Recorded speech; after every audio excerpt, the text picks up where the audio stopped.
আসসালামু আলাইকুম প্রিয় ভিউয়ার, আশা করি সবাই ভালো আছেন। এই ভিডিওটা আমাদের ফেনী শহরের। আমি সবার কাছে অনুরোধ করব ভিডিওটা শেয়ার করার জন্য। আমাদের অনেক প্রবাসী বা আমাদের সাথে যুক্ত থাকা ফেনীয়ান যত মানুষ আছেন সবাই ভিডিওটা দেখলে ভালো লাগবে, কারণ বিভিন্ন শহরের অনেক জায়গার সিনারিওগুলো আমি এখানে তুলে ধরার চেষ্টা করেছি।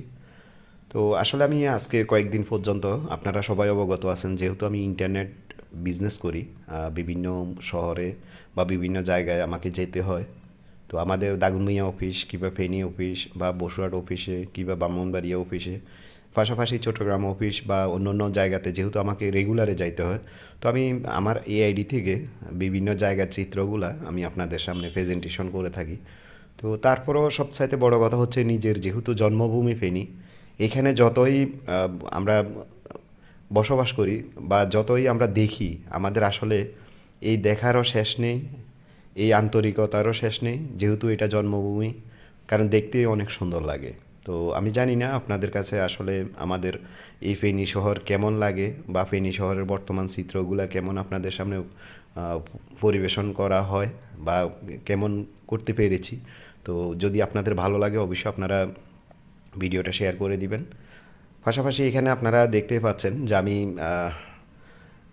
একদম ফেনী চক্ষু হসপিটালের সামনে থেকে শুরু করে কিছু জায়গার আমি খণ্ডচিত্রগুলো আমি প্রেজেন্টেশন করেছি।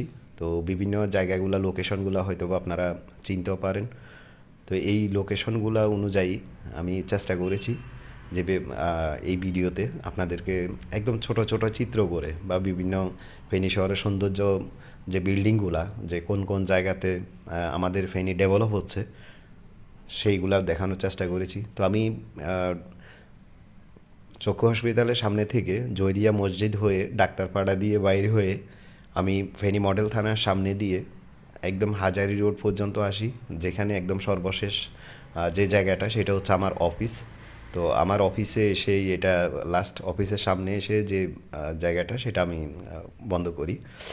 তো আসলে যেমন গত কয়েকদিন আগে আমরা চট্টগ্রাম গিয়েছিলাম। চট্টগ্রাম গিয়ে আপনারা আমার আইডিতে হয়তো বা পোস্টে দেখেছেন, চট্টগ্রাম গিয়ে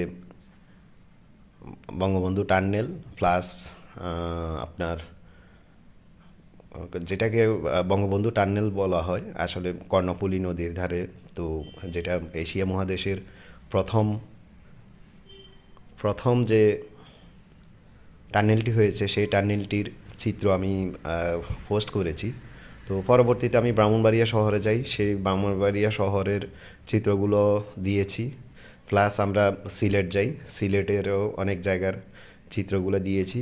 তো সব কিছু মিলেই আসলে চেষ্টা করি যখন যেখানে যাই সেইখানে আপনাদেরকে কিছু কিছু চিত্র দেখানোর জন্য। তো ইনশাল্লাহ আগামীতেও এইভাবে যে জায়গায় যাব, যেখানে যাব চেষ্টা করব এই যে এই ভিডিওগুলো আপলোড করার জন্য। কারণ যেহেতু আমাদের ফেনীবাসী ঘুরতে ভালোবাসে, কারণ ফেনীর মানুষ হচ্ছে, আমি যতটুকু বুঝি বা যতটুকু জানি, ভ্রমণ পিয়াসু মানুষ। যেখানে যায় ভালো লাগে, ভালো লাগা চিত্রগুলো আপনাদের সামনে উঠিয়ে ধরি। তো এই হচ্ছে আমাদের ফেনীর অনেক কিছু কিছু জায়গার চিত্রগুলো আমি তুলে ধরার চেষ্টা করেছি, যে হয়তোবা অনেকের কাছে ভালো লাগবে। তো ভালো লাগাটা স্বাভাবিক, যেহেতু আমি তো আগেই বলেছি যে আমরা ফেনীর মানুষ ভ্রমণ পিয়াসু। আর বিশেষ করে আমাদের জন্মস্থান একটা সৌন্দর্যতম জায়গা। এই জায়গার গল্প, এই জায়গার গল্প শেষ নেই, কারণ এই জায়গাতে অনেক নামি দামি মানুষ হইতে শুরু করে সব কিছু মিলে আমাদের এই ফেনী অনেক, আমরা ফেনীকে ভালোবাসি, সবাই ফেনীকে ভালোবাসবেন। ধন্যবাদ সবাইকে, ভালো থাকবেন।